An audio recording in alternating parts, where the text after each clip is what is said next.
It ended as swiftly as it had begun. The office hosted a leaving party for her on her final day. It was all very jolly, lots of smiles and hushed comments emanating from various corners of the room, a liberal provision of blue nun, and plenty of laddish innuendo and banter. Gaynor and I said goodbye in the linen cupboard. It's just off the executive's ensuite.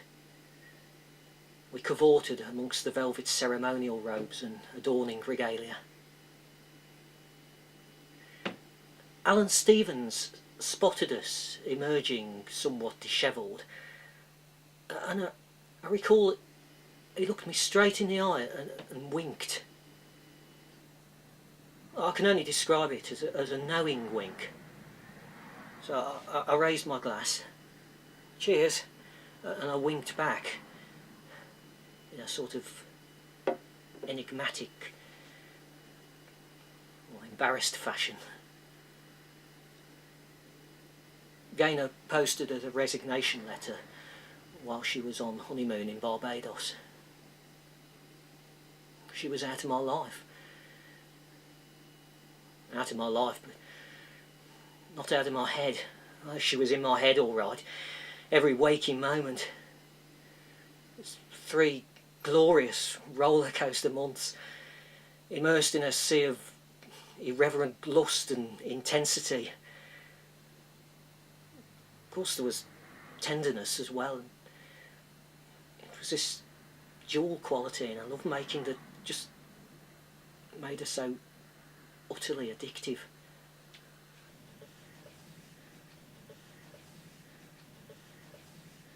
Of course there was still Wendy, and I couldn't help but feel guilty.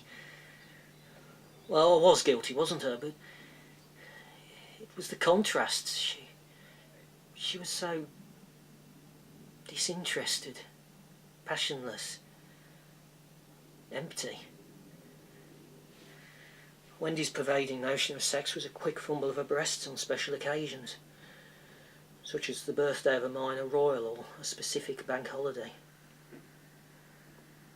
I don't think it was a simple case of frigidity. No, I mean, when the 4th Friday after Yom Kippur coincided with the full moon and the Sirocco was blowing particles of sub-Saharan sand across Cannock Chase, and I had a headache, and Wendy could become quite the sensual little she-devil. Still, I have to say that childlessness suited Wendy. I mean, if she'd been blessed with the responsibility of children, she could never have moved to Tibet with her spiritual guru, Nomad, and changed her name to Wood Nymph. She just announced it one Saturday morning. I'm off to Tibet. As if she was nipping down to Tesco's for a packet of cornflakes. Don't worry, Bernard, she said. It's a spiritual union, not a sexual one.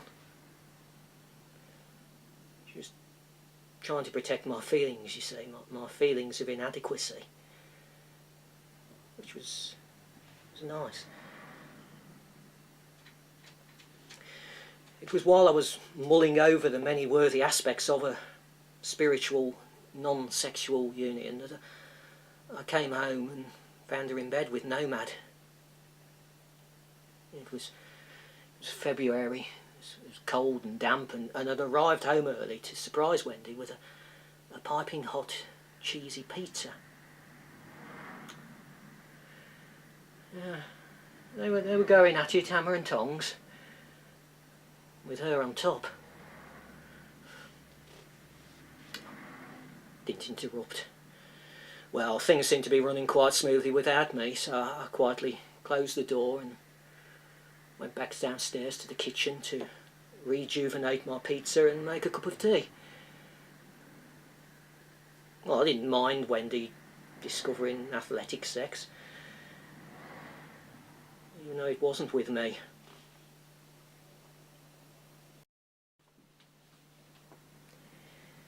It's a fact that I'd suspected for some time that things weren't going too well between Wendy and me.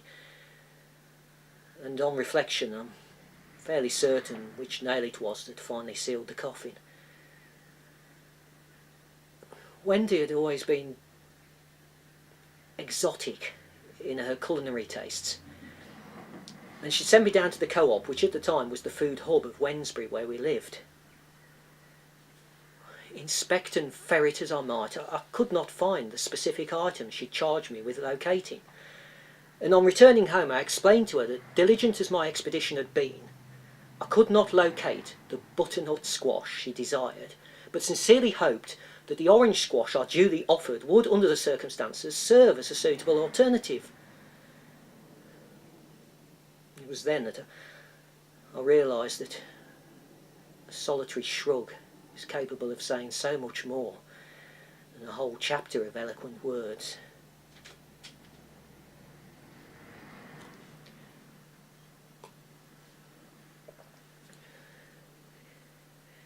With Wendy and Gaynor both gone, I channelled myself back into the less energetic and more mundane fruits of accountancy. True to form, my tireless years of toil extracted scant reward or recognition, and I was siphoned off into the poison chalice of early retirement. I spiralled into a degrading decline of gardening, coffee mornings, singles holidays with like-minded oddballs, and of course the ubiquitous pottery and foreign language courses.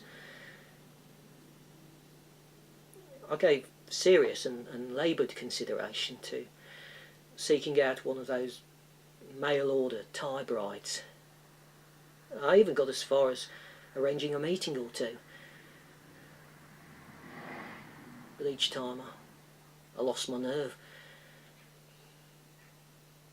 My mind's vision of the female form was eternally damned by Gaynor's sweet, abiding memory. I need a drink. Shall I pause it then? If you must.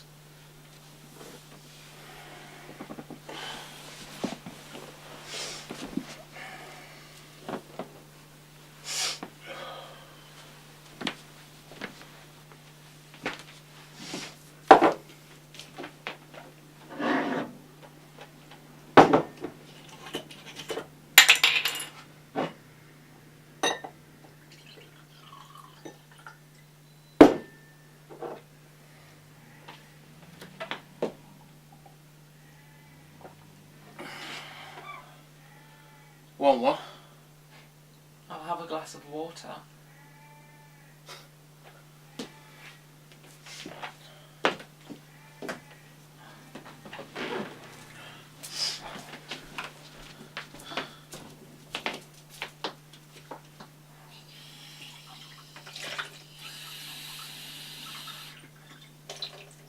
Any chance of you lightening up then? What's bothering you? Look, sweetheart, this is supposed to be a fucking fun weekend. With the accents on the fucking. Look at us. We're like a couple of old married farts. Married? Joke. Right. Like, as if, why would anyone want to throw their fucking life away getting fucking married? Does it help? Does what fucking help? The swearing. What do you care? I'm here, aren't I? Whatever. Fucking whatever.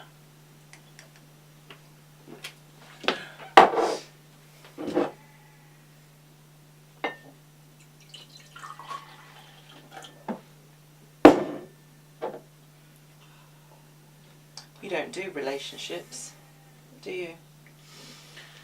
What's that supposed to mean? Well, if you don't know... Does it turn you on? This relationship stuff? Is that what you think? Well, does it? Look, love. Got no time for bleeding hearts like that stupid old codger. What is it with guys like that anyway? Doesn't it touch you at all? Oh, fuck you, fuck! I need this. Like I need a fucking hole in the head. You don't get it, do you? Look, I've no time for touchy fucking feely. You knew that. I never fucking lied. Bit of fun. Light relief. Why the fuck can't you lighten up? Is that all this is? Light relief. Alright. You want to watch some geriatric old twat spurt out his miserable fucking life story? Fine. I'm going to the club.